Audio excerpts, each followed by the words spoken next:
Right, so library or library of containers. What is that? Well, it's a place where you can save containers into your library and then reuse them on any page in any funnel. So it's like a central storage of containers, of commonly used containers, such as contact information maybe at the bottom of a page, or a header across the top, or some complicated layout, or anything you think you're going to use several times over and over again. You can bung your container into your library and then reuse it wherever you want. So how do we do this? Well, first of all, let's create a container that I'm going to use over and over again. So I do this on any page in any funnel and just go ahead and create it. For the sake of simplicity, I'm going to make this a very simple container. Get in contact with me via the Funnel Hackers Pro Facebook group. So let's just do that. That's my little title, and then I'm going to put a button in here. Go to Facebook group, and that's going to link to, shockingly, Facebook group. Funnel Hackers Pro. I'll open in a new tab. And on the borders around the button, I like the sort of pushing when clicked effect, so I'm just going to tick that box underneath borders there. Okie dokie. Other than that, that's fine. It's just for an example. So this is my container. You hover over the container icon, it shows me a pink border. That's the container I want to save, so I can reuse it wherever I want. Let's move that down a bit. No, down like that. Yeah. Okay, so when I edit the container, again by clicking on this icon here, edit the container, out comes the config bar, and there's an icon at the top here, green one with a book representing library. You click on that. Now, this is the first time I've saved something into my library, so it's going to create my library. And what it does, it creates a new funnel in your account, and that funnel is made up of all the pages, and each page represents that container that you've saved. So you can actually go in later on and tweak it if you want to. So each page in this new funnel represents a saved container. It's telling me here this is my first saved library content. It will be saved in a new funnel in your account called library. Each page in that funnel represents content that can be added to any page via the library page element, which I'll do in a second. After adding to a page, ensure that any configuration required is set up. So if you've got to reconnect mail lists, MailChimps, active campaigns, whatever it is, make sure that once you put it into your new page in your new funnel, that everything's configured right, because some things, obviously some settings are funnel specific. And finally, what do I want to call the saved content? You can always change it in your funnel manager. So I'm going to put in here footer contact to FB group. This is just for me, just so I know what it is, and save the content.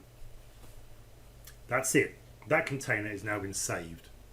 So I'll delete, sorry, not delete, I'll come out. I'll leave that on that page because I want it on that page. So I'll save that anyway. Now in my account, now I've got access to everybody's funnels here, but if I do a quick search, there is, for example, here a library, and that's mine. It's always called library. Yours will be called library as well, and it will be on that drop down list of funnels. And if I switch to it, I can see here that in that funnel is a page which represents that container which I've saved.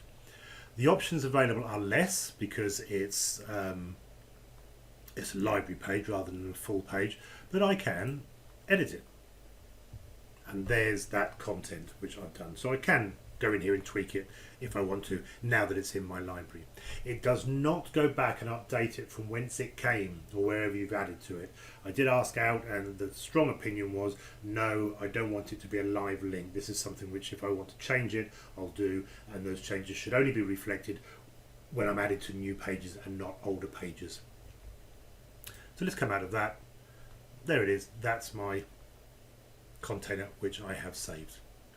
Okay, so let's add that to another page.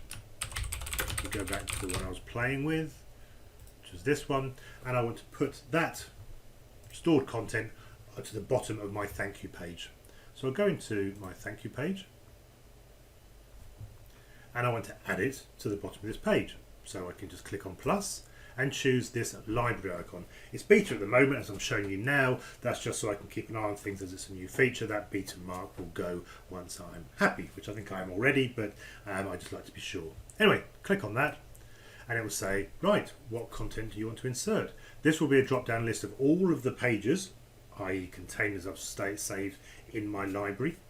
So I can pick the one which I've got, only one at the moment, and insert below. And boom, there we go. So if that was a lot of content, you can see how that would save you a lot of time. And then I could go in and make any changes I want to, maybe specifically for that page.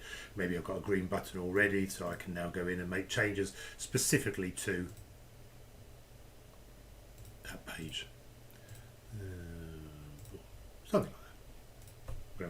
That does not update the library. They're not linked, remember. The library is just a store for you to take and drop in, and then you can make any changes. And remember, if you've got anything like an opt-in form or anything which has got configuration issues around it, then because they might be specific to that funnel, you do need to go in and double check all of your settings are therefore bang up to date and correct for that funnel.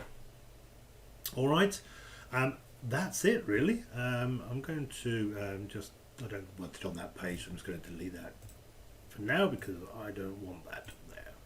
But that's how it works. I think that's all there is to it. Yeah, that's fine.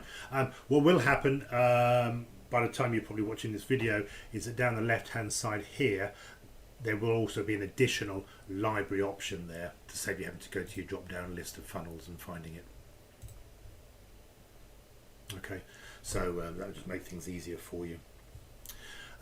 That's it. If you're editing it, what you need to do is remember that everything on this page will then be added. So if you then go into here, and let's just for the sake of argument add a 2-column container, move it down, and then add a 3-column container, move it down, whatever you do on here. More full width color, let's put that in there. Okay, just to demonstrate, if I now save that, it's not just the first container that saves in your library. Everything in this effectively saved page gets inserted. So let's just demonstrate that as a final thing. Go back to my page and reinsert it just to show you that happening. So if I click in here, go to my library, choose that again, insert below, everything from that saved page gets put in there. So although you're saving a container initially to create it, you can then extend it if you want to. And it's probably worth mentioning that actually when you're in your library, if I create a blank page here, straight into my library, so I can call this a final test, whatever, and edit that. This is now a blank page. I've not created it from an existing container. So if I put this in here and say a brand new page in my library, save that. That is now also available to put in. So let's just go there, edit that page, add my library element. Now I've got the 2, including a final test, which I've just created, and in it goes. So you can create library content straight into your library in addition to saving a container into your library to get you started. All right, and that is the library. Hope you find it useful. Let me know in the Funnel Hackers Pro Facebook group.